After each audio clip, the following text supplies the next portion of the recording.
All right. Hey, people, we are live. Welcome to another live stream. It's been a while. Of course, you all know me. I'm GojiFan93. And of course, I have a very special guest on this side of me, I believe, if the Discord windows are working right. We have KaiMo Films. How is it going, How's it man? going? It is going really, really good. I'm excited to be here on a topic that uh, I feel pretty passionate about right now, especially in the way the fandom kind of views things right now. So I'm interested to see how this conversation goes. Yeah, and this is, I think, I think it's the first time I've ever really talked to you other than meeting you at G Fest one year, with 2019, I Uh, think. 2019 and maybe I have a picture meeting you in 2018, I want to say. 2018 as well. Okay, Um, cool. but there's been a one or two times on Matt's live streams, like the After Darks, where we may have talked for like 5 minutes, but it Okay. was more so just the chaos of those live streams. Right. I think I can't remember which one I was on though. I wish he would keep them up, but yeah, I can't Mhm. remember which one I was on, but yeah, probably. Yeah, But it's always great. I love having guests on the channel when I can. It's always exciting, especially new people. So yeah, so today basically it's up there. The title is in the banner. We're talking about why we have stopped collecting, and we're kind of we're kind of the people that sort of go against the grain in today's time in terms of the community, at least in terms of the collecting community.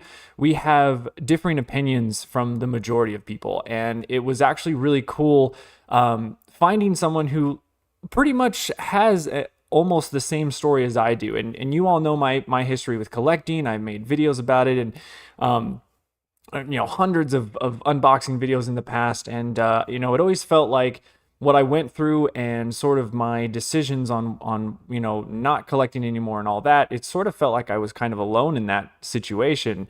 But Kaimo here came up, and he was like, hey, he made a comment on the collecting story video, and it was a really amazing comment. I really appreciate it, man. That comment was amazing. And just to hear your story just really like touched me, and I was like, this is awesome. Like the fact that someone else pretty much had like almost the same story as me. So I was like, I have to get you on the channel, and we got to talk about this. Like, we got to have a discussion. So because I'm not the only yeah. one, I'm not the crazy one. So all right, yeah. Anything that you want to discuss first before we get into it? No, I just want to say like this is again super cool because I've never really seen anybody, especially with like your reach with your audience, really talk about this. Pretty much every channel I can think of or that gets consistent views or whatever just is collecting, Mhm. talking about new figures that just came out, figures that are just coming out, or I said that twice, Yeah. that are going to come out, or whatever the case. So I'm just it like you said, it feels good to know that I'm not the only one that has these experiences, and uh, feels that there's a downside to this very materialist, like collecting uh, uh, side of a fandom, and not just Godzilla, just any. Any. Like Godzilla's just a Yeah. small franchise compared to DC, Marvel, Star Wars. So this will be interesting Hmm. Yeah. for sure. All right. Let's see. I was looking in the chat real quick. We have Fan 2024 or Legends of Titans. What's up, man? All right. So, yeah, I think so. We'll get started. We'll, obviously more people will probably jump in as we go into this, but this was also kind of a quicker made live stream. It wasn't as promoted, I guess. So it's fine if not a lot of people are here. But as of course, all live streams will be archived. You can watch them in the live stream page on the YouTube channel. DJC's here. Hey yo, what's up? So we are going to get into it, and oh, see, now the people are starting to come in. Godzilla Kiryu, hey, what's up? Yeah.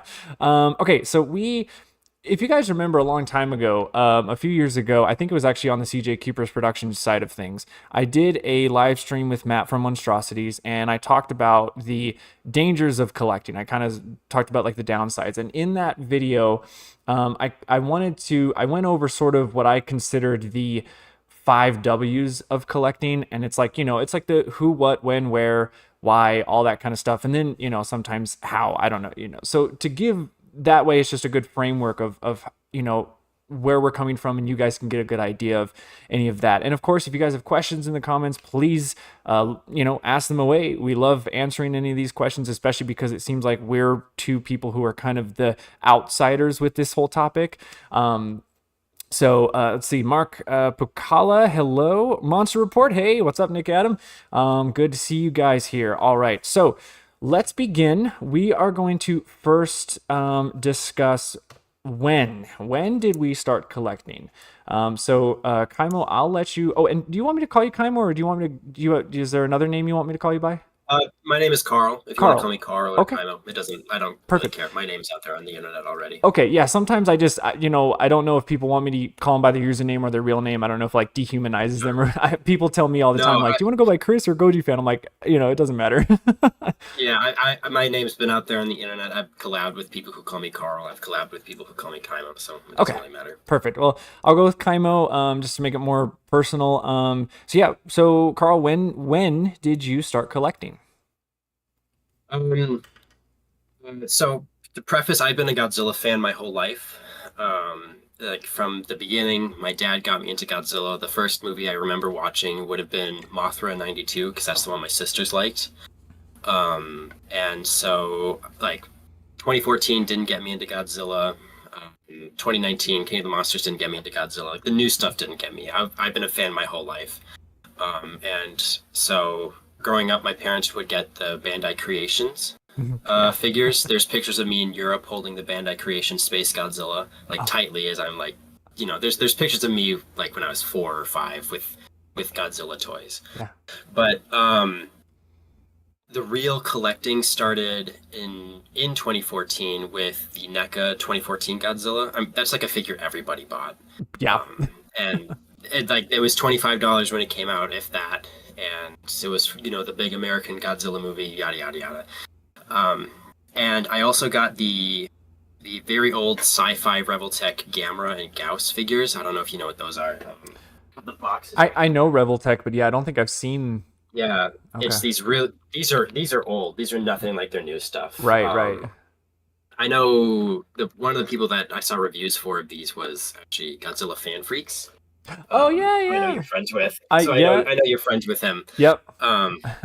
But those were the first ones I got, and then it went on from that pretty much directly to Monster Arts in 2015 at my first G-Fest, when I bought the 1994, like the very first SH Monster Arts. So I was so happy, like first day purchase, I used up over 50% of my money to buy that. So I didn't know what budgeting was, but yeah, it was 2015. That was like the start of like, oh, I like collecting. I like doing this as a hobby, or not even as a hobby yet, but as like expressing my fandom for Godzilla. Yeah. That was the beginning. So okay, not the beginning of the end just quite yet, but that was right. That was the beginning. Yeah, we'll get to that. So that's cool that like Bandai Creation, like when you were talking about with Space Godzilla, how you were in Europe when you got him, or did you bring him from? No, I brought him. Okay. And those figures are they are bashed and beaten to hell. I bet, like, yeah. Like the horns on my Ghidorah and the tails on my Ghidorah are broken. The horn on Space Godzilla, some spikes on Ankyras, they're broken. So, yep. Like those things are well used. Yeah. So, I mean, those. I mean, as they should be. They were really meant for toys, not really collecting back then. But yeah, that's awesome, man. So yeah, for me, collecting started again. Really at a super young age. I started collecting with Trend Masters. I used to call it Tread Masters. That's not right. I used to as well. Yeah, Trend Masters. And it was the I believe I could be wrong, but I remember my parents getting me the large scale Godzilla figure, and I don't know if it was the one that came with the armor or not, because I know they had like different plastic pieces on them. But I still have him. If you guys watch the collection video that I made, he's one of the figures that has lasted. And because I mean that's just a figure that there's just no way I could get rid of that guy. Like there's so much sentimental value with it. And so starting with those figures, getting like the 4-inch guys, the 6-inch guys, getting like multiple of the Godzilla ones because they'd have the 2-packs, and so you'd get the Sure. 2-packs with like the different like King Ghidorah or whatever, but you'd always get Godzilla next to him. So I had like 4 Yeah. Godzillas. So it was that. Then moved on. I remember it was 2002, and I went to our local mall, and it was I think it was KB Toys when they were a thing. And walked in and saw this new packaging, and it was Bandai Creation, and it was Mothra, the Rainbow Mothra. And that was pretty much like as soon as I got that one, it was like, okay, this is the new thing I want to collect. And it was just all from there. Of course, here and there we got VHS tapes, DVDs when Godzilla started to become a little bit more available on DVD during like especially the 50th anniversary Sony Blu-ray or standard DVDs that were coming out at the time. So it was kind of slow-ish. But then 2013 came around, and obviously we know what happened. I made the channel, and then it just like skyrocketed. And I whether it's good or bad, I owe the channel a lot to my collecting habits and the reason why I had such a huge collection. And it really was just, the amount of people that were telling me like, oh yeah, you got to get this and you got to get that. And then I remember one of the first like crusades that I went on when I started the channel was to get to complete my Bandai Creation collection. And so I went and collected the rest of the figures that I was missing, and those created very fun unboxing videos. And because of the unboxing videos doing so well, it just was like, oh yeah, well I got to keep on getting figures because that makes content, and then it also makes me happy because I'm getting more of this collection here, and it's great. And there was like a completionist mentality with me. And then, of course, X Plus came into my life, and then it was all just downhill from there.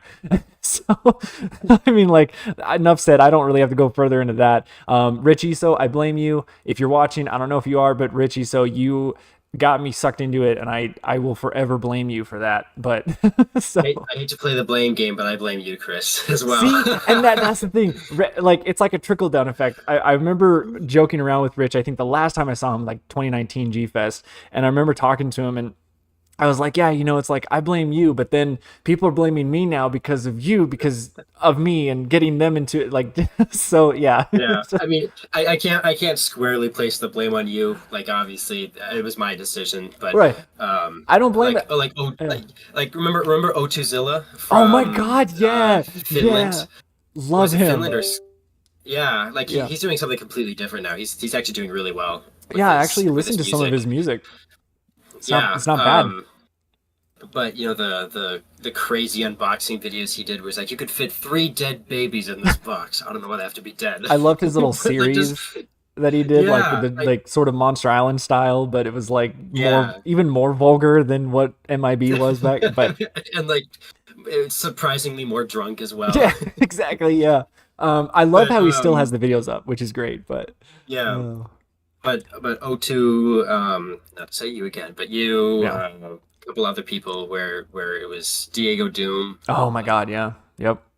So there's definitely blame is not the right inspiration, shared inspiration. Inspiration. Yeah. Yeah. This is why I'm not a good influence on people. So people, you need to stop looking at me and saying, I want to be like him.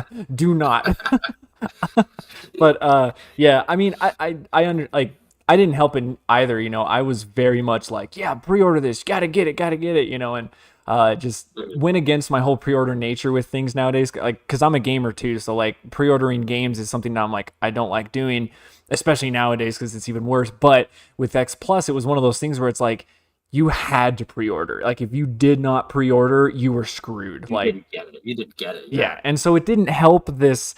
That's what kind of started the sort of ugly side of it, where you couldn't really buy at your own leisure, and you couldn't go like, oh, I'll pick that, maybe I'll get this one that way. It was like a schedule, like, okay, your bill is coming up, and like if you want to get this, you gotta go, and like there goes your money, and it's it's all there. So yeah, but so Yeah, X plus after that, it was just kind of crazy. So, okay, let's go next to I think I mean, we kind of went into like what we collected, but I don't know, Carl, is there anything else of like what you collected? Oh yeah. I did not just stay with Godzilla. I didn't even just stay with monster arts either. Okay. Sticking with Godzilla, I, as most people did, had a NECA collection. Hmm. With the clamshells that were impossible to open. Oh God, And yeah. then gradually going into the boxes, I didn't get as many as those. I maybe only got two. Um, but then I got into Dragon Ball Z and other Oh. animes. So SH Figuarts Dragon Ball Z is a big one. Was a big one. I don't know what tense I should use. We'll say was just for the sake of consistency. Yeah. Um, Dragon Ball Z. I admit I got into My Hero Academia, but I stayed away from anything online. Uh, so I started buying figures from that. Jujutsu Kaisen. I didn't even like the show, but I bought figures. Batman, Superman, Gamera. Well, that's kind of kaiju related. So, but that's just figure arts. And then Mm. I went and got myself 2X Plus figures. No, two, 2X Plus figures at once at G Fest 2019, 2018, I don't remember. Then I got one more, and then one more, and then I sold one of them. Mm. So I have four X Plus figures now because I bought. Geez, I can't even remember, dude. That's the Like problem. it's like, but X Plus, and then Aya Toys. I have a few. Mm. Movie Monster series was a more recent one. These ones I actually do like a lot. I have these model kits. Um, Yeah, yeah. Okay.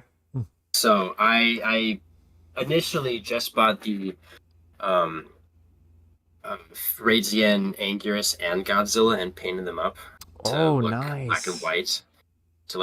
white. And I have a Osaka Castle model kit as well. See, here I am just showing off the stuff I have. I'm going up completely against the point of this stream. Well, But no, it's fine. the difference I have between the model kits and the figures is that I have to put work into the model kits to make Right. them look good. Yeah. And so to me, it's like that's like an earned, Mm-hmm. as opposed to just going to Target now or Barnes and Noble and just opening up a figure. Yeah. So yeah, it went from Bandai figures to NECA, then to Monster Arts, and then to some X Plus, and then model kits, and then figure arts, and then it just exploded. Yeah. So I am a well versed in interests. I'll say that. Yeah. Yeah. So for To the me, chagrin of my oh, wallet. oh, well, yeah, our wallets definitely were not appreciative. We'll, um, we'll get into that on my end at least. yeah, So yeah. Let's see. So DJC actually, let me roll up here a little bit. Oh, Monster Report, Atomic Blast that like button here, folks. Support our man Chris. Thanks, man. What about X Plus Defo Reel, DJC? Yeah, Defo Reel is actually one of the figures lines that I collected towards the end of it, kind of very briefly. So I yeah, have one Defo Reel as well. okay, yeah. It was, yeah, like I said, Bandai Creation X Plus. I had a few NECAs. I remember having the 94 NECA, the 2014 NECA, begrudgingly having the 84 NECA, even though it was like the first, I just remember on Twitter, like when the first prototype was announced and they showed that picture and I was like, what on What? earth is this? Like, oh my God. And they did like the rework on it and it came out, but it still just wasn't great. So, I mean, I remember it's funny when you watch my unboxing video of it, you see I'm trying to sort of play it up for the camera, but at the same time, you can tell I'm not impressed. Like I'm just super disappointed in it. I'm like, oh my God. So, and yeah, yeah, then Defo Reel was a thing. I think when did Defo Reel start? That was like 2018 or something. 20 It came out after Shin because Shin was the first figure. Okay, From what so I it had to be remember. like So 17, maybe 2017 or 17 to 18, I would say. Yeah. yeah. Okay, yeah, that's right. Because they did, yeah, it was the Shin stuff first.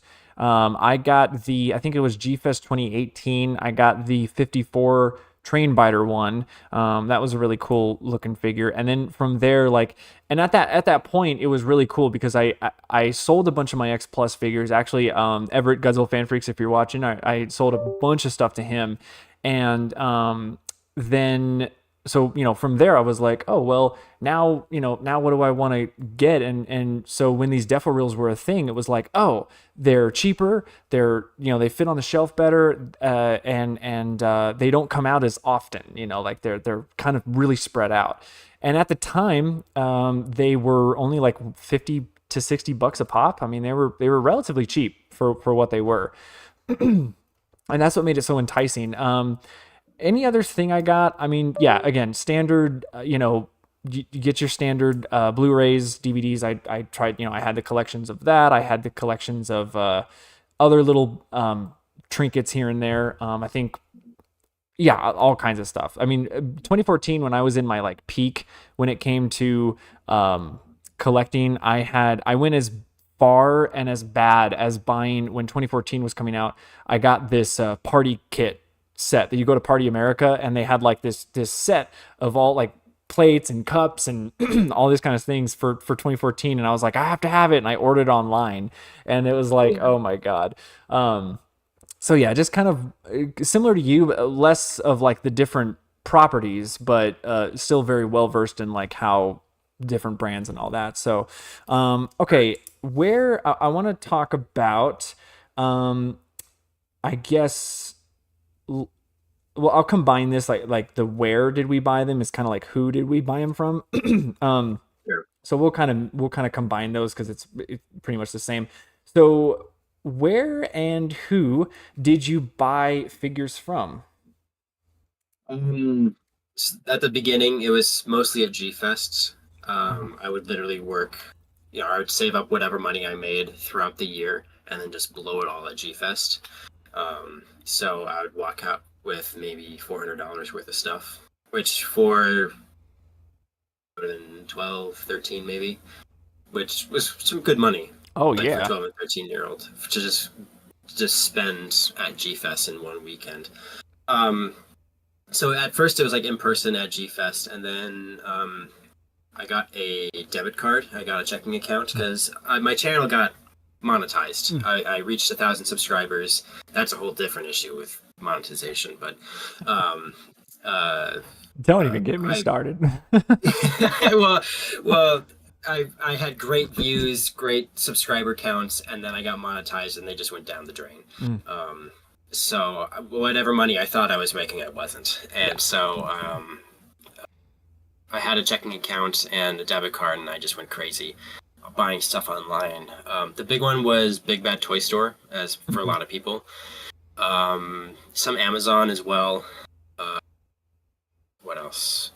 That was pretty much it for domestic. Maybe Entertainment Earth every once in a while if they had a better price. I remember them, yeah. Or for importing, I pretty much stuck with HobbyLink Japan, but occasionally, once or twice with Hobby Search and once with Ami Ami. So it was pretty much exclusively HobbyLink Japan, just because I felt like they were a bit more professional with how they acted. Hobby Search is really sketchy to me. Really? Okay. That's the impression I got. But yeah, it was domestic. It would be Amazon and Big Bad Toy Store once I got buying online, and then for imports, it was pretty much exclusively HobbyLink. Okay. Yeah, that's funny you mentioned Hobby Search, because again, for me it was like, yeah, sometimes rarely on Amazon, because for me at the time Amazon seemed to have just a lot of expensive stuff and I really wasn't digging it. The only thing expensive I remember getting on Amazon was they had a deal going on with this SH Monstars Biolante, and I think I got it for like $250. And to me, I thought that was like a steal. It probably was at the time. I just can't remember what the normal price of her was. I think the original price was like $220 when she came $220. Okay, so maybe actually overpriced. Yeah, maybe it wasn't a good deal. I don't know. At that time, she probably would have been like out of print or discontinued. Or okay, so that's probably what it was. That might have been a good price for aftermarket. Yeah. Okay. So then I didn't do a lot of international buying until I was getting into the X Plus. What would they call it? The American line of the reissues. I can't remember what the Diamond Select. yes, Diamond. Yeah, the Diamond figures. Yeah. So when those started to roll out, I would get those through Kaiju Addicts. Oh, what were they called? Flozzy's Gifts. That was a site that I went to a Oh, lot. Yeah, okay, yeah. yeah. For them of you who remember, what I think his name Stanowski, I think was his last name. I can't remember his first name. But he ran Kaiju Addicts for the longest time. I don't think it's around anymore. But he did a lot of that. So on the American side, I would get my X Plus figures from them. But then when they started to release more Japanese figures, like new ones, not reissues. I remember there was a time Richie So would help me get them. Like he would buy them and then I would just pay him to ship it to me. And so, or like I would pay the full price, but then he would basically be the middleman helping me out with that. And then when I found Hobby Search, it was actually Rich was telling me about it. And so in my experience, I bought like pretty much all the Japanese stuff from Hobby Search. I didn't have any issues with them at all, really. So it's funny that like, what about them seemed sketchy to you? Like, what was the? Maybe it's just a difference in business practice from what I'm Okay. used to here in the States. Hmm. I had pre-ordered the 2019 Godzilla from King of the Monsters, and I wasn't able to pay the shipping price because, like, I saw the price, it was like $130, and I was like, yeah, it's a great price. Mm-hmm. And then shipping was like another $90 or something like Oh my that. God, And really? Shit. I maybe at that time, or maybe that was just like one of the shipping methods or something. So, but I Yeah. wasn't able to pay the shipping price, and so Okay. the price sort of like relapsed, kind of, and Hmm. the account got closed. So I don't know if it's just a difference in business practice in Hmm. Japan as it is Wow. to, but with Hobbylink Japan, you can keep stuff in what like Big Bad Toy Store does with a pile of loot, where you can keep it in an account and then ship it when you're able to. Oh. Hmm. Okay. Yeah. All right. So you can consolidate instead of having like two huge packages that cost $80 to ship You can separately. You can bundle. combine them to pay $100 for one big package. Okay. So Okay. I never had to do that. which Yeah. Never. okay, Yeah. That's. but Yeah. I don't know, if you bought multiple X Plus figures at once. No, So I that don't might think it not have. was really multiple. I think the only time when it was multiple was if Flozzy's Gifts was if there was the diamond figure because I knew that they had a few coming out at the same time. But I can't remember if Flozzy's Gifts would send them in one big. I think he did. I'm pretty sure if they were coming out around the same time and if you pre-ordered them around that same time, I think John Stanowski, that's his name. John would like put them all in a bigger pack for you so that you wouldn't have to pay separate packages. So No. but yeah, with Hobby Search, I think usually it was like one figure at a time that I would get from them. So because I was Okay. staying on top of all of the releases at the time. I think 2015 to 2016 was like when I was just on top of the X Plus schedule of the 30 centimeter stuff. Like it was just, I was ready to go. And so, yeah, but so yeah, there's a lot of places, people in the comments, they're talking about Amazon, eBay, Buy, yeah. So like a lot of places really. And even, today it's even easier because now the Godzilla store is a thing. And then the Godzilla store has a US branch. And so it's like, God, I wish I would have had that when I was in my prime with collecting. It would have made things a lot easier. It's like shit. So, Yeah, it's yeah, like a double-edged sword though, because it made the thrill of a hunt way more like yeah, enticing. that's true. Yeah, that is true. Because So I remember one of the biggest thrills was when I got the 50th Memorial Box 84 figure. That was sort of the biggest thrill was hunting that guy at G Fest, going from table to table and seeing if people had him. And I eventually got him, and that was a really cool thing. Yeah, but.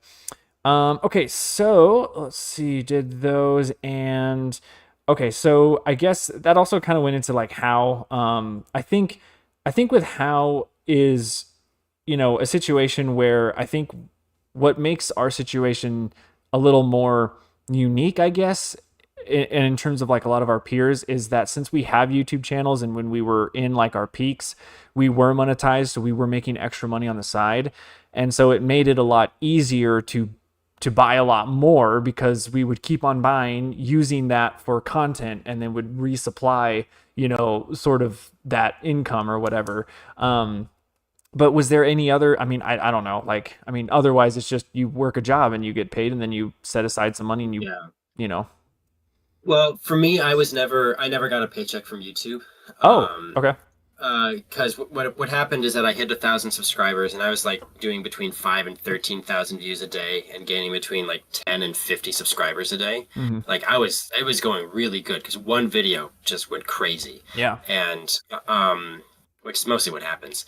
But then I didn't keep up an upload schedule, and then I got monetized, and I was like, I'm gonna make money. It'll be great. I'm gaining. My social blade says I could earn $1,000 a month from this, or whatever it was.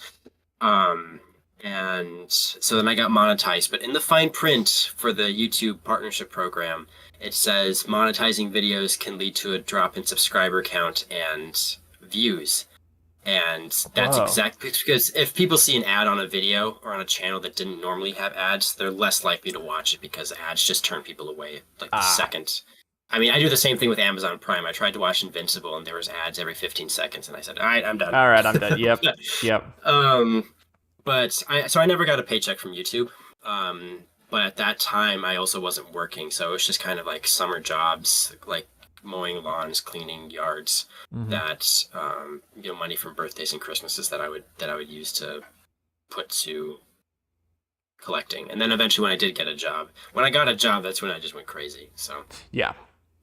Yeah. I had my time. See, it's interesting because when I was monetized, it was a situation where because I actually know now that the ads now on YouTube are so in your face every 5 seconds, and it's a bit ridiculous. And so, to be honest, like, for people who are watching my stuff, like, I know I'm monetized and I know YouTube's probably pushing a bunch of ads. I can't, what I'm doing is I'm trying to have it be like the least amount of ads on videos. Because back in my day, it was really just you had the ad at the beginning of the video, you skip the 5-second thing, and then you watch the rest of the video and it's fine. But now, yeah, they're putting like mid rolls and the end stuff, and then like even in between. But I remember when if you're watching on the app, like if you pause it, a little pop-up ad, that's ridiculous. Yeah, it's bad. It's really bad. It's so intrusive. So really, what I'm telling you guys is that I promote using an ad blocker. If it's just so bad. I'm not, because I use it too. I'm not gonna lie. And so, like, if you guys use ad blocker and watch my stuff, I do not care because I get it. Like, it's frustrating as hell. Like, I want you to watch my video. I don't care if I make money or not. Like, it's there because it's like, okay, if it's like nice chunk change. Right, exactly. Yeah, take my wife out to dinner or something if I make like a bit extra, But like at the end of the day, like I'm making the content because it's just fun, and whatever. So yeah, use ad blocker if that's if it's bothering you that much. I recommend using the Brave browser because it bypasses YouTube's bullshit. Where if you use Google Chrome and you use an ad blocker, YouTube. They track it, they identify it, and they'll purposefully slow down YouTube for you.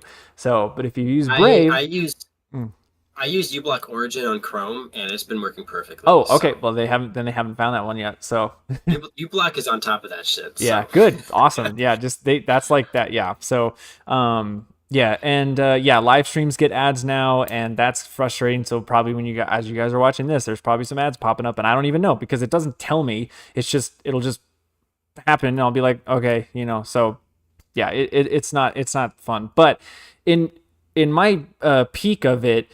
I was partnered with a network, and so it wasn't necessarily YouTube that was the, I guess, person that would be paying me. It was actually the network, and they, I don't know how back in the day, they were basically just like the middleman where they would protect you from copyright issues, or they would give you tips and tricks. And so, YouTube would then get the ad revenue first. Of course, they would take the majority of it, obviously. Then they would trickle it down to your network. They would get paid however much, and then you get the scraps, basically.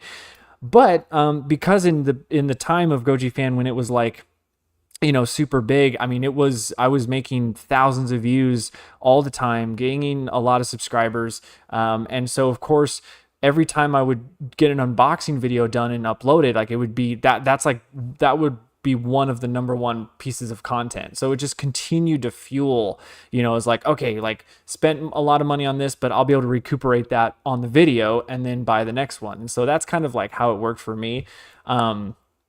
Yeah, so that was kind of and it obviously did not help because that was sort of the let's, feed the addict more of his drug, I guess, So, yeah.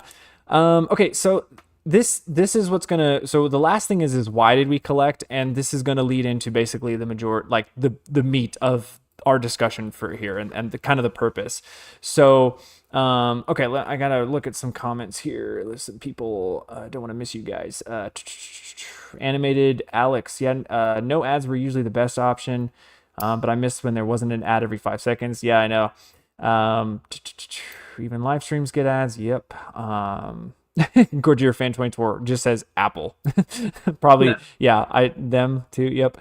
DJC, sometimes the ads have no skip ad button. I had to watch it all the way through. That's what so they're doing a thing where, like, I've noticed if you hit skip, it skips to another ad. So like you can have the option, but like you still have to wait like a whole minute, but you can like, oh, well, if you're tired of this ad, then you just skip to the next one, but you still have to watch a full minute of ads. I did notice that. It's bad on YouTube TV for that. Yes, I've tried it I have in my bedroom we have another TV there, and we use like the YouTube app on there, and it's horrendous on that. Like it's just, oh my gosh.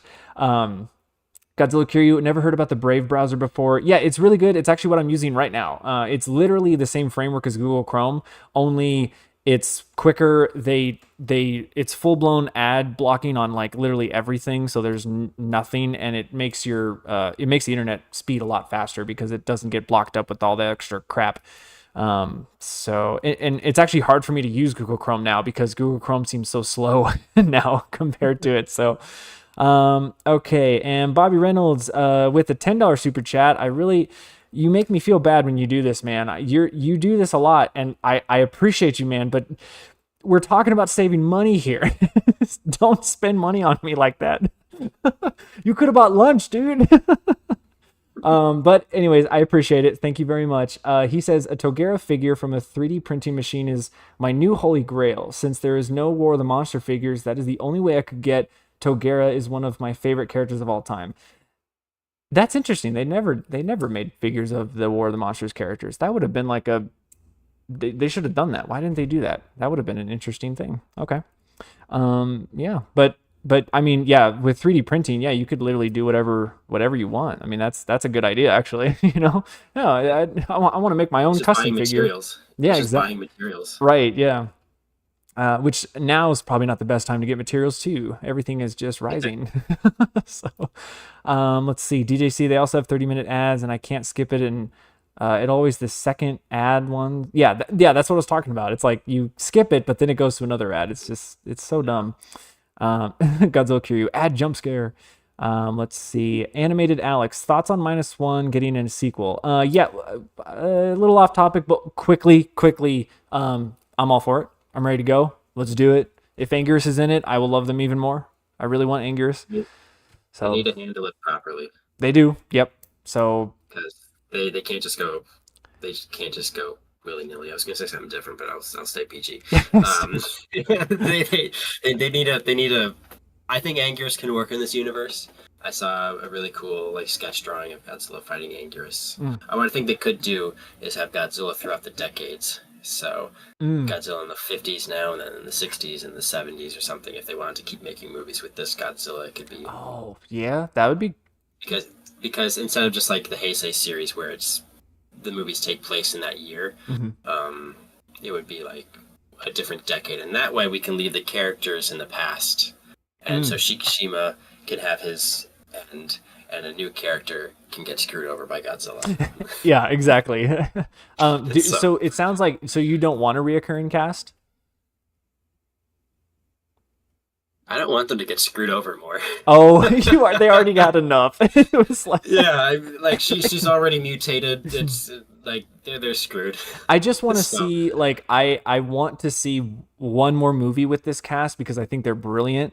mhm, And I just want to see like what happens to her because of that effect on her neck. And then like I think just two movies and then we'll be great. Like if it's just these two, like minus one and then whatever the sequel will be, I just want to see those characters again and like the little girl grow up as well. And then maybe after that, if they want to continue with this Godzilla in this particular universe, then they can do where it's like, okay, now we'll kind of move forward. But I just want to see the cast one more time. I think they yeah, need more. I don't want them to suffer more, but I think they need mhm, more. So, sure. all right, Scarlett's in the house. Hello, hello. All right, so okay. Why did we collect? So this is the big one. So why, Carl, did you collect?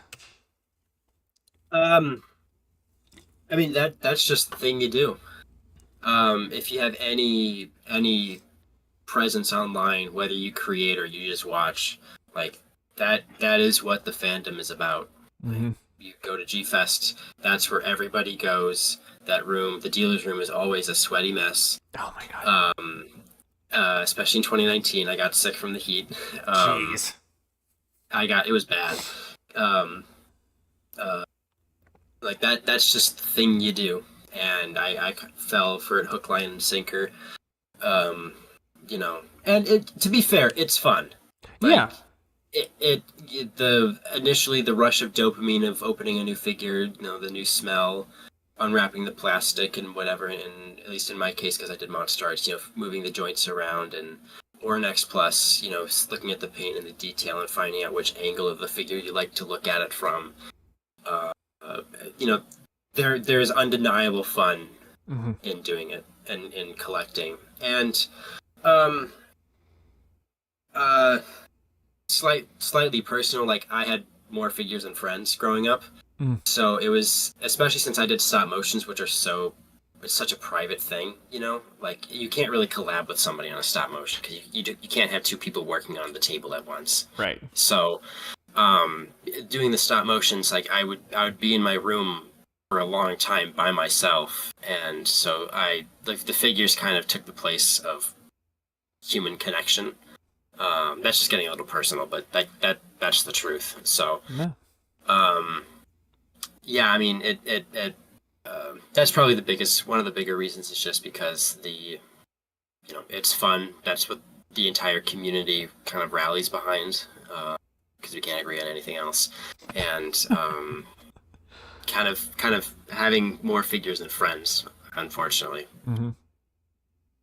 at least growing up. So Yeah. Yeah, I think it's, that's I think when you start out it's pure, especially like when you're a kid and like, yeah, you want to grab the toy off the shelf and you want to play with it, and like that's sort of like the purest form of it when you can actually do something with the figure. Like when I was a little kid too, like it wasn't just Godzilla. I had like Spider-Man toys and other superheroes and Bionicles as well growing up, and like I love those. And but you I grew up with Ninjago, Lego oh Ninjago, yeah. and DC. And Yeah, like you could play with them, like they were actually meant to, like you didn't just open them up and put them on a shelf and then just look at them. Oh, like they actually had some utility to it. But I think it is sort of the especially if you do have an online presence, and when the pressure comes along where you're like, in my case, it was a pressure of this thing of like, yeah, well, you're this like internet personality that has to have these new things and make reviews of it or make unboxing videos, and it's kind of like I have to be the one that's on top of it, or I want to be like one of the cool kids. Like I remember looking up to Rich Iso and his gang like all the time. Like I remember when he would do his X Plus live streams, and the freshness or something, like whatever his Fresh Final Live. And I remember like just wanting to be in that group of people, and the only way to be in that cool kids group is that you had to buy these X Plus figures and be very immersed into that world. And you can't just look at it from afar and be like, yeah, that looks cool, and look at a picture and be like, cool. But no, like you have to have experience. You have to like yeah, do I want to join the X Plus collectors group? Well, you can't just join it because you like the X Plus stuff. You have to buy it. Like, you have to post pictures. You have to like be involved. And so it's definitely this sense of like feeling of you want to join the cool kids and you want to share your experiences with other people. And that sort of like, it fuels that fire like every time. And then you get to a point where you're wanting to feel like, again, it's on my end, it was the personal thing of like, yeah, because my numbers are this big, and my Goji fan channel is this big thing during its peak. It was like I felt like I needed to buy everything and like either review it or unbox it or just have like my opinion on it, and so it gets, I wish that we could keep the initial pureness of it first, but it's like when you get to the point where we are, it just like it completely takes away the original reason why you started collecting it. But I agree, it was that having more figures than friends is a very interesting like perspective that I never really thought about, and it's very true. So Well, yeah. it was in my case, at least, just because, like I said, stop motion is such an individual thing. Mhm. But I've talked to animators before, and like I have a lot of friends that are animators as well, or at least filmmakers where they would do stuff by themselves Mhm. with Bandai vinyls or whatever the case.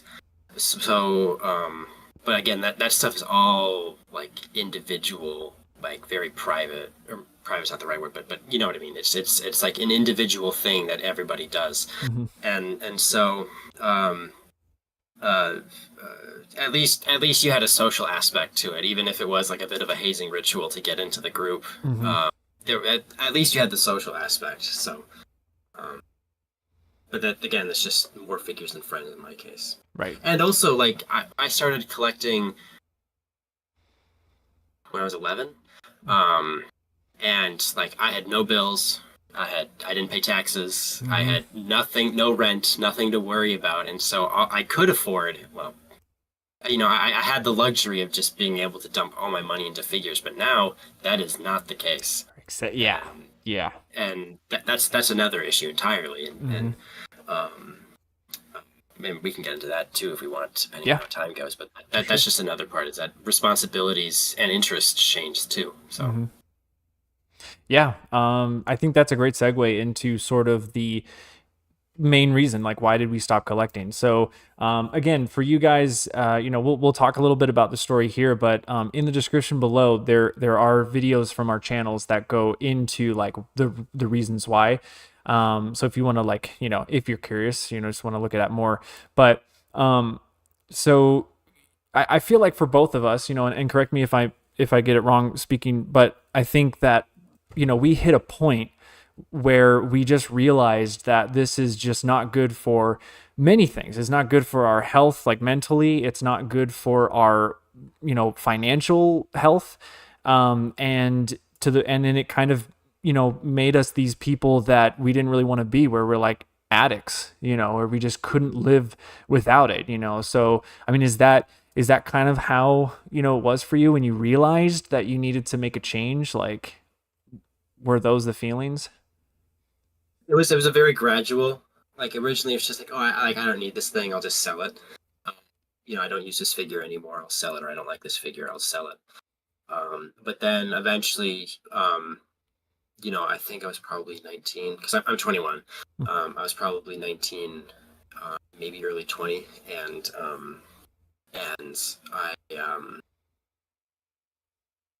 I just realized like the time to be that financially um, irresponsible, or that financially just flinging my wallet everywhere, like that had to stop soon, because I gotta start you know saving money for an emergency fund, and uh, putting money away for investing or for retirement or whatever the case. um, but it was really like the end of the fall semester back in December when I posted my video where I was like, okay, this needs to stop, because it is even though I hadn't really bought anything that I hadn't bought that much last year, like it was still a point where it's like I still have all those figures that are just sitting in my mom's basement, and like I haven't opened some of those figures in like 3 years. Do I really even need those? And Right. it just kind of grew from just like like something in the back of my head to like an actual thing I was like getting anxious over because I mean that there's a lot of stuff in the room right next to me Yeah. that I want Yeah. to get rid of. So yeah, it was very gradual, but then when it hit a point where it's like I need to stop, it went like exponentially higher. It was like a whatever that kind of curve is, not a bell curve, but it just went straight up. Yeah. Like a wake up So call, just smack in the yeah, face. Like, yeah, oh, wow. Like, okay. yeah. Actually, the main I think I could probably point to G Fest. I say this in my video as well. Like going to G Fest and seeing in the video I said money wasted. That was very um uh, Raw, projecting of me. raw emotion, you know? Raw, sure. I had no script, Yeah. but it was very projecting of me on what the values that I put on it. But you know, I saw people buying a 30 centimeter Godzilla for $700 and walking Whoa. around with it, and you know it I didn't want to become that, and that G Fest was like the beginning, my eureka, my come to Jesus, if you will, Mm-hmm. moment of just like I gotta stop, and I made a promise to my friend. I won't say the promise because it's like between us. That I said I gotta stop. I promise you, I'm going to stop, and uh, held true to the promise. So Awesome. Yeah.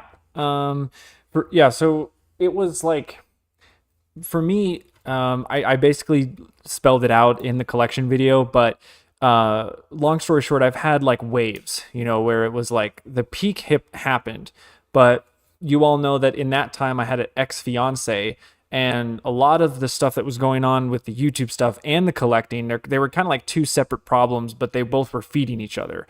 And so like, you know, the the collection was so addicting, and it was taking up all my time and taking up all my energy and financial stuff and all that. And so, you know, when my ex-fiance and I broke up, it was kind of, that was like the first wake up call that I needed to like change a few things. And that's when I started to sell some things. It was kind of like, you know, this weird thing of like, wow, I'm like actually going to start to get rid of some of this stuff. And it was like a slow progression over the years. But I remember then it was like 2017 when uh, it was actually just before I got like very ill. And I remember sitting in my basement. So at this point, I lived with my parents again, and I was sitting in the basement, and I think I was watching a Godzilla movie. I can't remember, but I was just like watching it, and then like behind me, I have all the X Plus figures on the shelf and whatnot. And at this point, I pretty much got rid of like a lot of the little stuff, like the Bandais and things like that. It was really just X Plus that I kept. But then I just like looked at the wall, and I was just like, what is the point? Like, it's just not ending. It's just not gonna, there's no end game to this journey. There's no like satisfaction. There's no like, when I get to this point, I'll feel great. Like, it's just not you know. And so that was when I started to have the idea of like, well, man, maybe I just need to sell this stuff, because it's just making me anxious about it. And like when you, Carl, when you were talking about anxiety, it was like if it's a hobby and it's something fun that you want to do, having anxiety is not a good thing. Like, it should be fun. Like, you shouldn't feel anxiety for a hobby that you like doing, right? So when that was like when I made that decision to sell a bunch of those X Plus stuff, and then it was, again, the years kept on going by.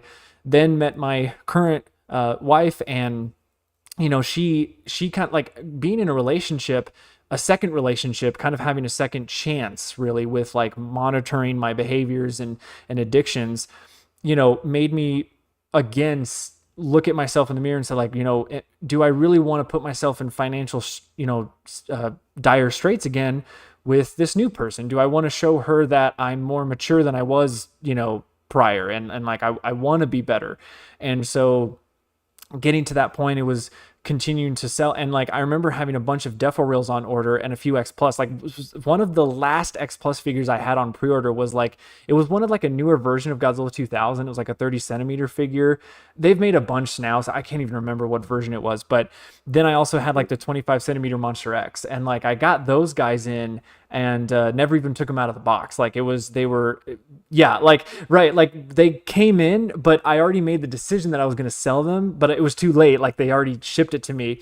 So like I had these figures and I just sold them right away, but it was nice because they were already in the box and I could say they were brand new. And and so it was every time I started to sell more, and I don't know if it was the same for you, but like every time I started to sell more, it felt better. Like it felt good. And it was like my soul was getting cleaned or something, and it was like this weight being lifted, and that started to become addicting. Like the feeling of the want of just letting go and not wanting, it was like, oh, this actually feels really good. And it wasn't until this last summer. I then I started to collect 84 stuff, because when I brought the channel back, when I rebooted it, I was like, okay, how do I, because see, there's that thing. It's like, well, now that I have the channel back, how am I gonna, like, do I want to still have some kind of unboxings and try to bring that back? And it was like, okay, well, maybe do 84 things. Like that's something you really love, just collect 84. And it was like sort of lying to myself. And I was like, yeah, well, I'm getting 84, like it's the same character over and over again, but they're different brands, different styles. So it makes sense. It works. It's a different flavor of vape, and that's not the same vape that I had. Exactly. Yeah, exactly.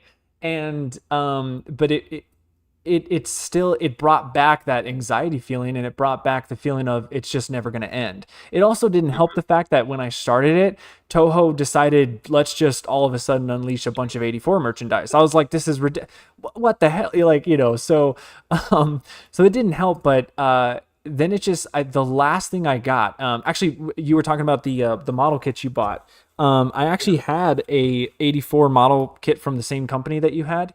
It's a larger scale. I know what you're talking yeah, about. He's kind of like this, kind of crooked off to the side or whatever. I got the small version. Yeah, That's this is I think this might be a different one. It's a different the one that I saw in your video, but I know what you're talking about. Yep, it's the same company though. That's the same. Yeah, and so I didn't paint him because I realized, first off, my living situation, there's just no way I can have the setup to paint models. Yeah. And I just didn't have the skill to, and I didn't really want to put in the time. So what I did was I actually gave that figure to my father, and I was like, because he's big into model making. He got me, like, we did model making when I was a kid, but I was like, I want you to have this and, do something with it, because it's just going to not do anything here.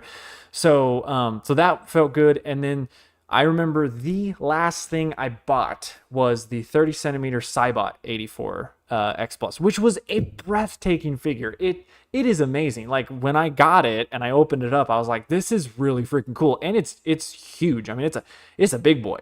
Yeah.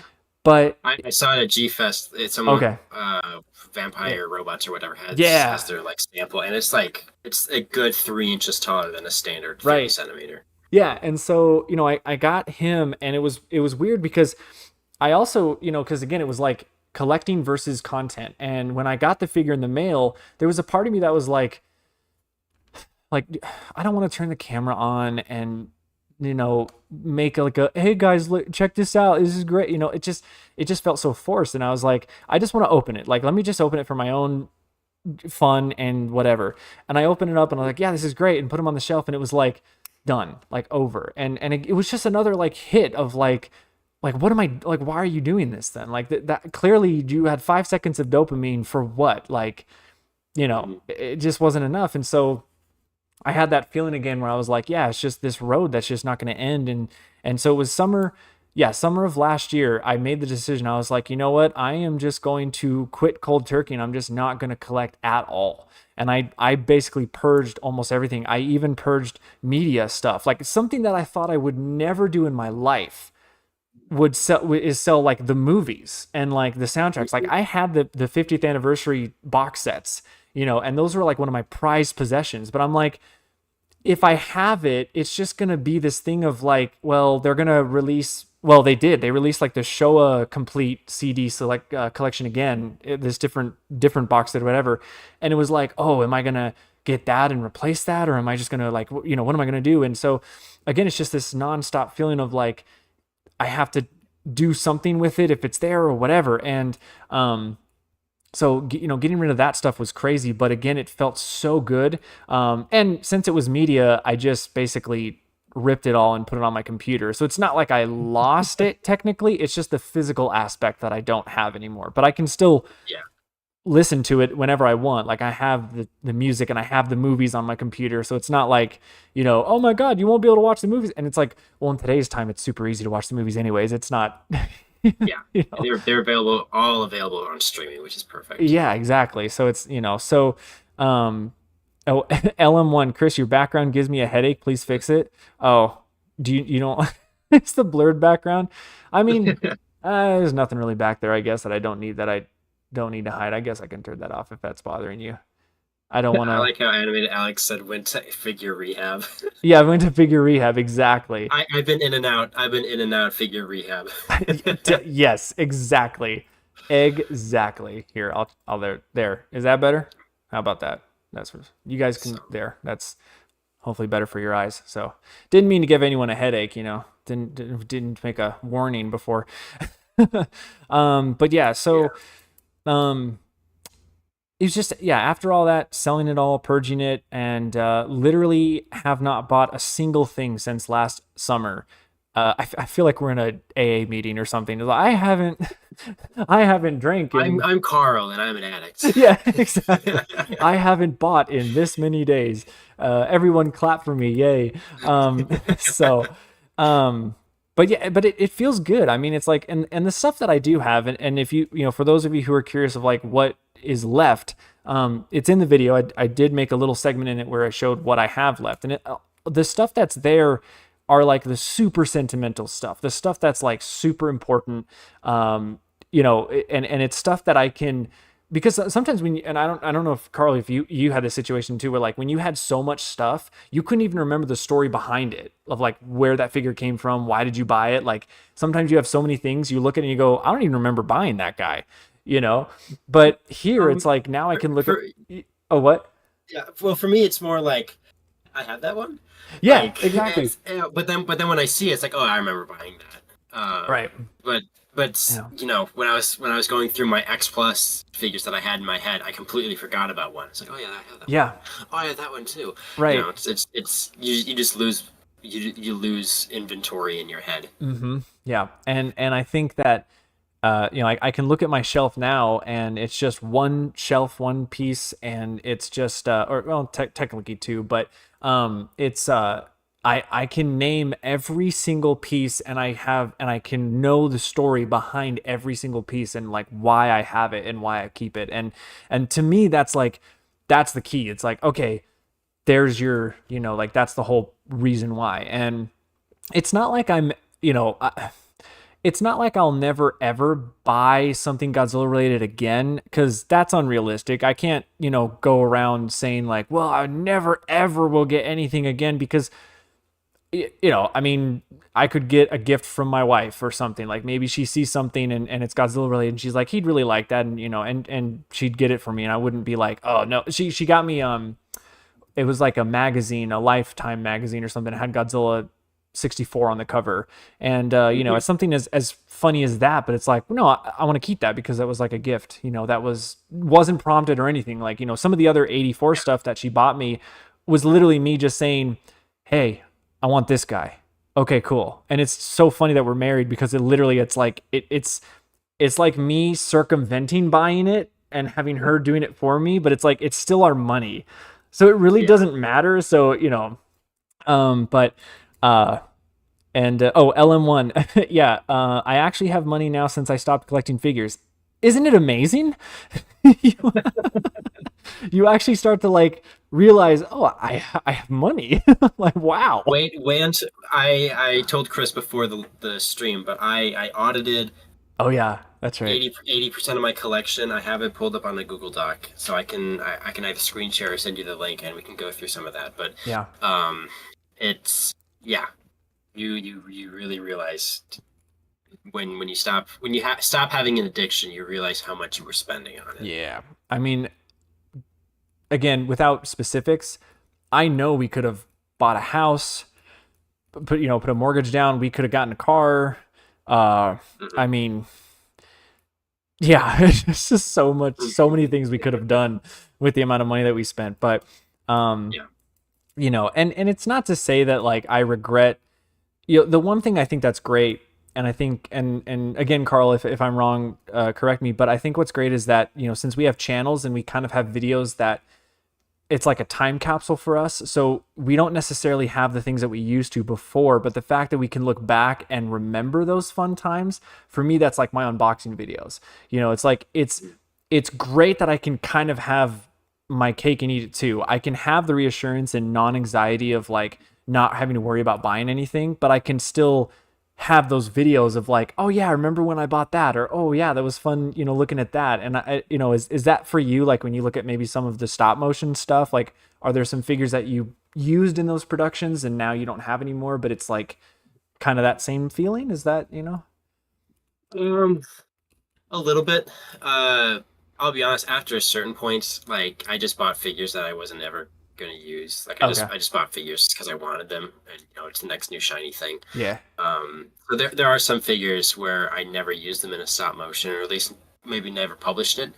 And so, uh, but some of the figures that I have sold that did appear in animation, I'm like, okay, like that was a cool figure.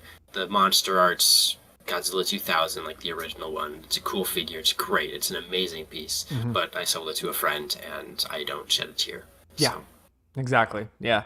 And actually, this is a really good thing too. Like, I remember telling myself, like, will I ever super, super regret selling anything? And to this day, I really don't. Like, is there anything that you regret selling, getting rid of, or is it all just kind of like, nah, I feel great about it? I would say no, Yeah. because um the feeling of like of shame and guilt that I have with the collecting is very recent. I'd say within the last 6 months. Hmm. So the stuff I sold last year and the year before that, like is stuff I just wanted to get rid of, and the stuff that I sold, and it wasn't like at that point it wasn't necessarily a burden on my soul Hmm. either, or that's kind of a way of putting it. Um, so I the figures that I sold, I don't regret selling, and I don't miss the space they took up. That's, So I mean, that's all you could want then. That's yeah. the best outcome for it. Hmm. Yeah, I don't feel any anxiety anymore about collecting. I see people, especially right now. I know, like, I'm not going to get into politics and shit, but like with the tariffs going on, and I know that that's affecting some of the collecting going on. And I think, of course, it makes things more expensive, but I see people, like sometimes I'll go on Reddit and I'll see some things, or I'll like, I actually don't go on Twitter. I stay away from there. But like on YouTube or whatnot, I'll see some people and they'll be freaking out about, oh, I pre-ordered this, but now it got canceled, and oh, this is way more expensive than that. And it's, like I'm not trying to be mean or anything, but it's like I'm so happy I don't have to deal with that anymore. Okay, yeah, that's the great thing because when the Monster Art Shimo came out and Scar King and people were complaining about the sculpt and yada yada yada, Hmm. like I could just sit back and go, I don't care. Yeah, yeah. Like Like I don't like care. Yeah. I can take a huge sigh of relief. I don't care that the sculpt is inaccurate. I don't care that Scar King is an inch taller than he should be. I don't care that Shimo is too small.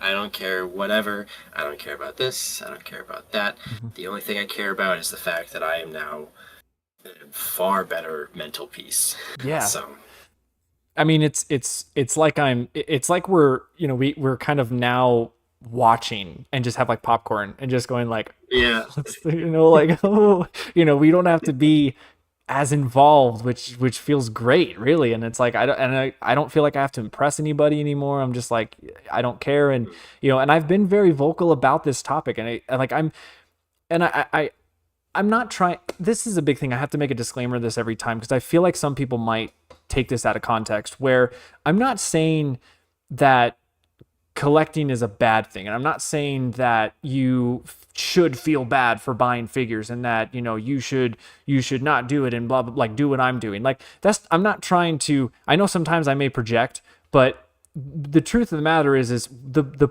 point I'm trying to get across is just be responsible. Like understand certain points that if you're feeling anxiety, like my biggest thing is that if you feel like your collecting is becoming a monthly bill, right? Like if you're paying rent and if you're paying all these utilities and you have to buy food and you have to do all the adulting things, right? If you're old enough, I know some people watching are, they're young and you guys don't have problems, but you will. That when it gets to a point where you're like literally nervous about, well, how am I going to afford this next figure? That is the point where, because I never had someone to tell me that. Everyone was an echo chamber for me and saying like, no, just go get it. It's fine. You're fine. You go. I never had anyone that actually actually, except for my wife now, but before then I didn't have anyone to stop me and say, do you really need it? Like, is that something worth buying? And I think it's just, that's the point I'm trying to get across with all this, is to say like, just be very mindful about what you're doing, why you're doing it. And if you're doing it for the wrong reasons, you should probably do some self-evaluation and figure out how you can, turn it around. Because I swear, like, when you start to, if you're in the predicament that we were at, and if you can actually break the cycle, and you're going to be so much more peaceful and feel so much more better about it.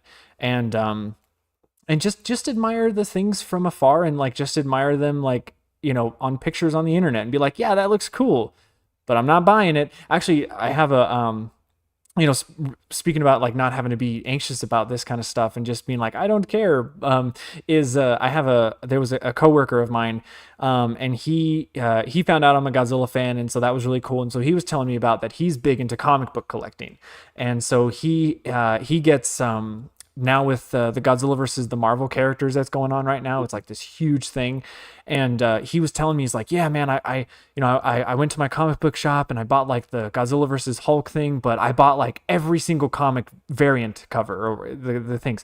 And I'm like, how many variants are there? And he's like, there's like 10 or something. I'm like, dude, in the back of my head, I'm like, why? Like, no. And then he was telling me like, the Spider-Man one that just came out, I guess, he went to his comic book shop, and I guess in the pile, I might butcher how he said this, but there, for every 50 prints, there's like one exclusive cover variant or something. It's like one special extra rare thing or whatnot. And like a Pokemon card or something. So, yeah. And so because of that, in this pile that the shop owner, put to the side for him, because he pre-ordered it or something like that, he was like, hey, you're lucky, you got the special variant or whatever. And that, there's like 10 copies of the same story, the same comic book inside. Like they're all the same panels, the same thing. The only difference is these variants or the covers.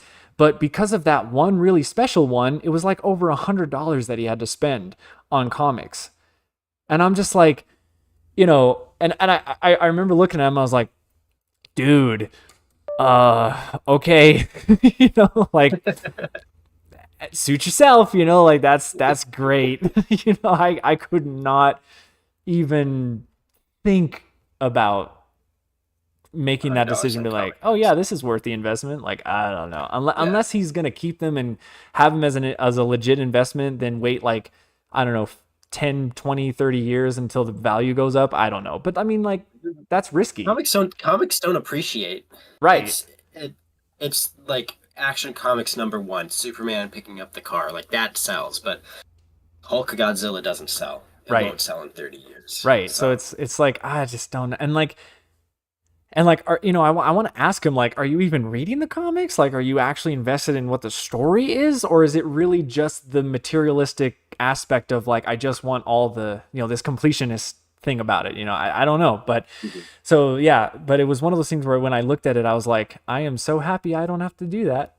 Like, it feels great, Yeah. So, Yeah, so we got probably about 15 more minutes, and then I think we're good. I kind of wanted to keep this about an hour and a half. So we've been doing really good. But if there are any questions in the comments, let us know.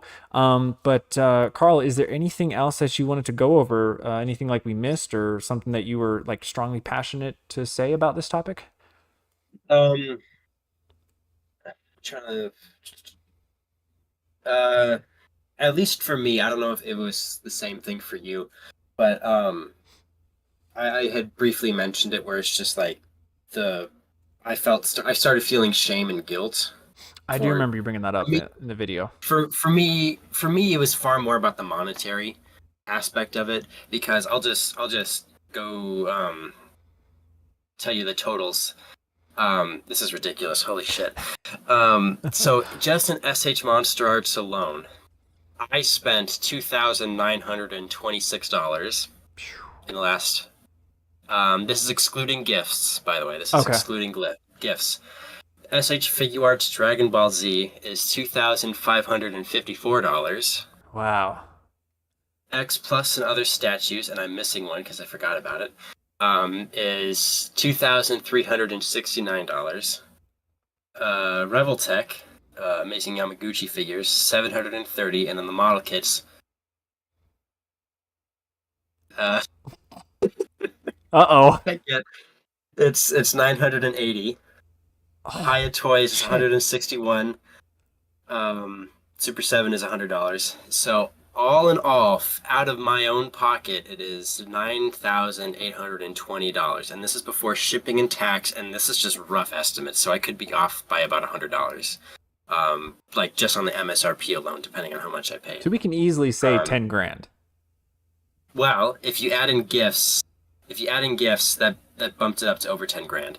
And this is about 80% of everything I've ever bought. So with shipping and tax, I would say, um, I would say $12 to $14,000 in total. 14 is maybe a stretch, but it may not be, for all I know.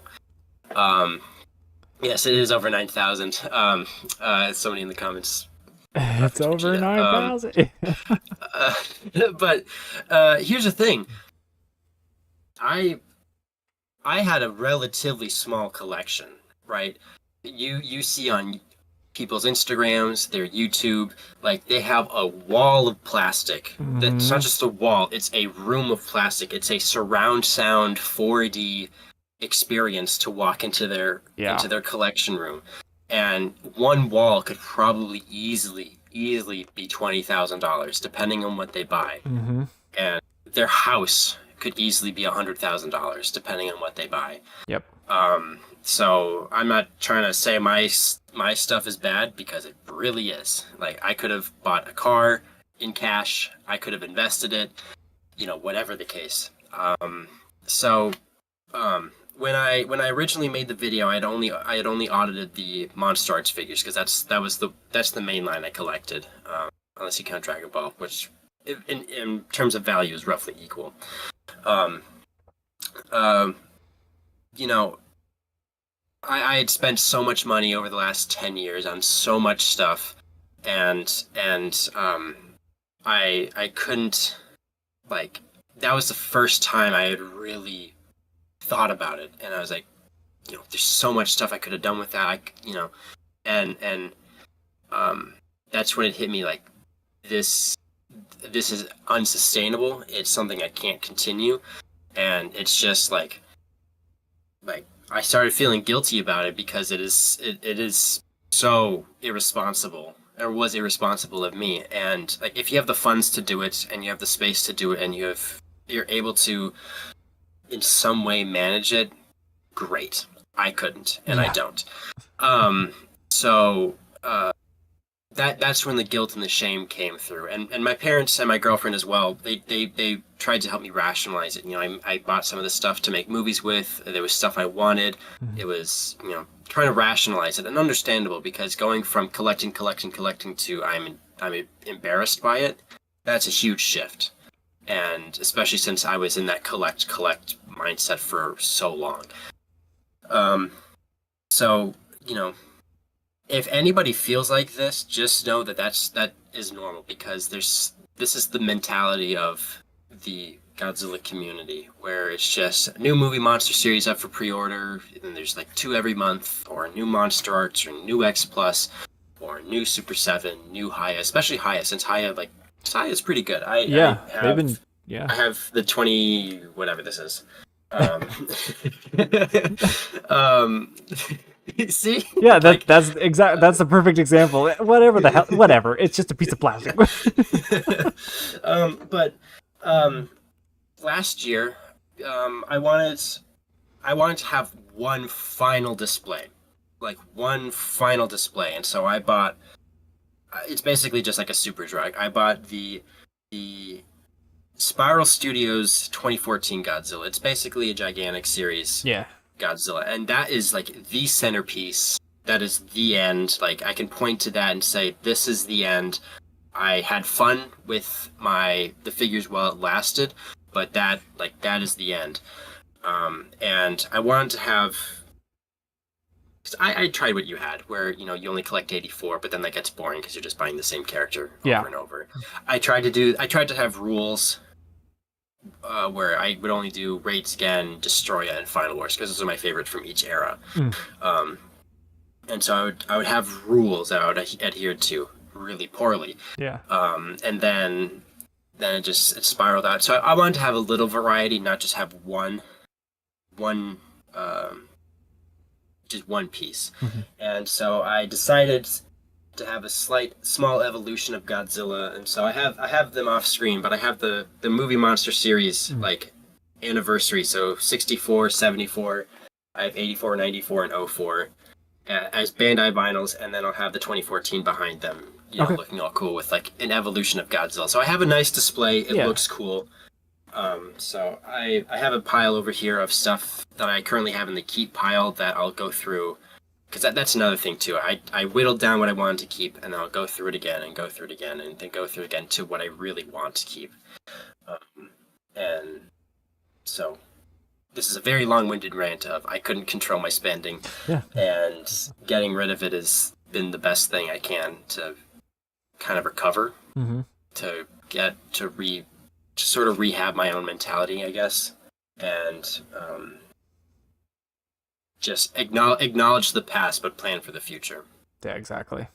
Yeah. Again, this is very long-winded of me just saying, like, No, it's perfect. Yeah. just moderation if you can, but Yeah. No. I would be willing to bet most people can't. Right. Yeah. No, I appreciate it. If you ever feel bad about how much money you've spent on figures in your, time span, I probably double, triple whatever your amount was. I guarantee each X Plus figure was like around $160 plus, I don't know, $30, $40 shipping. And I had well over 10 of those X Plus figures that I bought new. And then that's not counting some used, items. Like I remember, I spent probably $200 with, actually, I think it was like $260 with the first 84 X Plus figure I bought. And, because a lot of aftermarket stuff, and the Bandai Creation Crusade probably cost me over $200, $300 easily. I would not want to put an inventory on how much I bought, because I would be scared about how much money I wasted on this stuff. And but I guarantee it was like easily past 10,000. If I'm thinking a ballpark, 20 grand maybe. I don't know. I would have to I'd have to go through like all the unboxing videos and see like because I know I never really said how much I spent on them in the videos, because that was like a taboo thing to do. I don't know.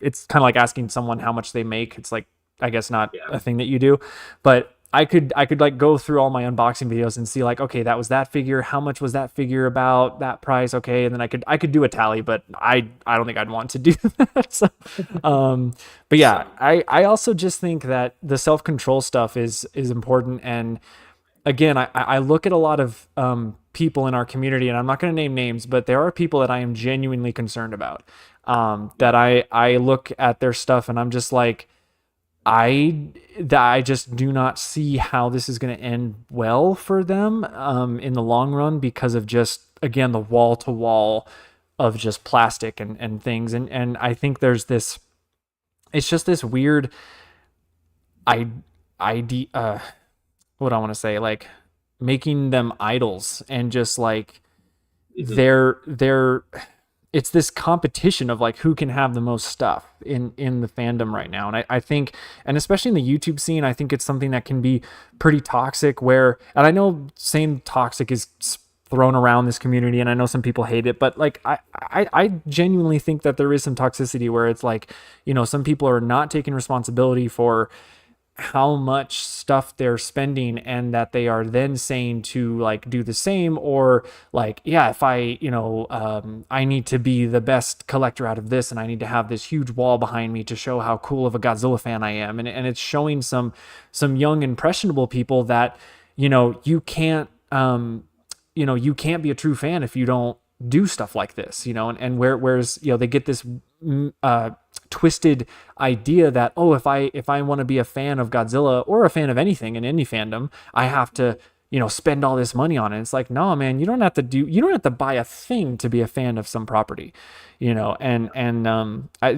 just something that I really, just that dangerous thing that I really want to say. But but yeah, that's pretty much it, I think. So yeah, I want to thank you, the viewers, for watching. But again, Carl, this was awesome. Again, it was just like, when I saw your message, it was just so like vindication. I felt, it was just like, yes, there is someone out there that has the same sort of idea and went through the same thing, and like, slight differences with the stories, but at the end of the day, it was like, yeah, we both kind of had the realization and went to this thing, and like, it's good. Like I really, there was a part of me that felt like, am I really the only one that's kind of, like thinking I'm just not collecting anymore because of this and that, and but is everyone else just normal, or am I the weird one? But no, it's like, there are people, that are like us. So yeah, I appreciate it.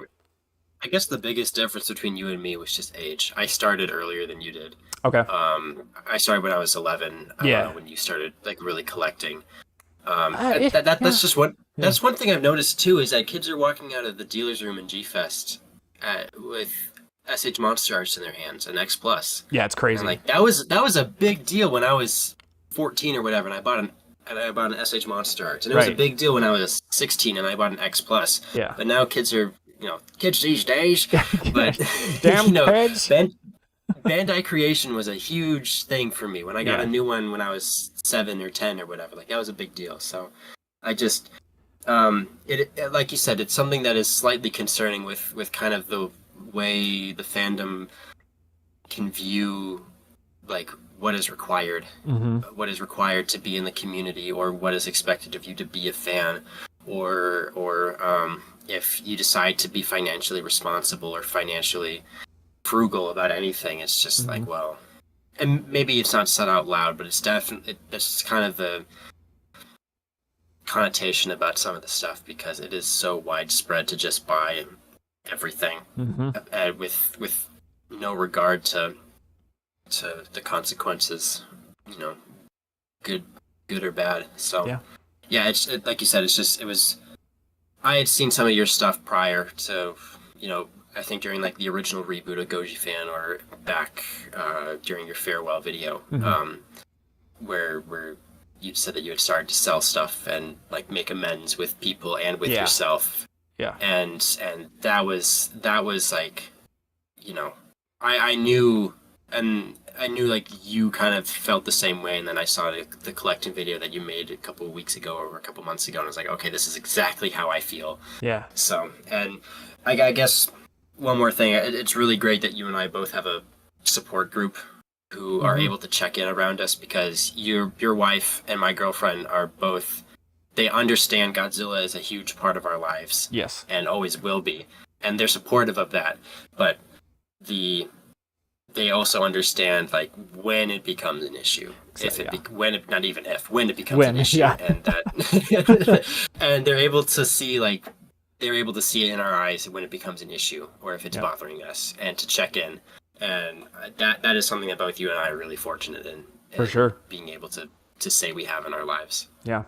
So, Yeah, that's what I would say to everyone too. Like, find someone who won't bullshit you and be like, oh yeah, it's fine, go buy it. Like, no, if someone, like, don't get defensive with them real quick, because it's not like they're trying to take away the fun of it. They're literally just concerned about you and just like wanting to make sure. And there's a lot of people that in the past I didn't do right by, because they were telling me, hey, you're going down this, it's not that great, and I was like, no, I'm fine, it's good, and it took me this long to realize that no, it wasn't. And now that I have a new support group, it's like, yeah, I can't make the same mistakes, so it's well, good.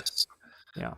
So yeah, but that's pretty much it. So yeah, but again, I want to thank the viewers for watching, and again, Carl, thank you so much for being on the channel. This was amazing. And I think, are you a part of the Discord group? Yeah. Okay. Yeah. I'm not that active on Discord. It's pretty much just to talk to my friends, but I am in a lot of places. Okay. Yeah. Cool. So yeah, if you guys want to talk to us more about collection stuff, we're in the Discord things. My Discord server. I think what did I changed the name? I call it like Monster Island Hangouts or something like that. So, yeah. So again, if you guys have any other questions after the fact, post comments on this video, ask us anything, and we'll read the comments later. And if you guys have any, like, again, if you guys need people to talk to about this stuff, like if you're going through a similar thing, like, do not be afraid to reach out to us, because we obviously know exactly where you're coming from, and we want to be those people that we didn't have when we were going through it, so to figure it out the hard way. We want you to figure it out the easy way. So, it's the best way. Hopefully before you spend a car's worth of money on. Yeah, exactly. So yeah, hopefully. Yeah, get it figured out before it gets bad. So, but yeah, so that will do it. So thank you all so much for watching, and as always, stay Big G fans.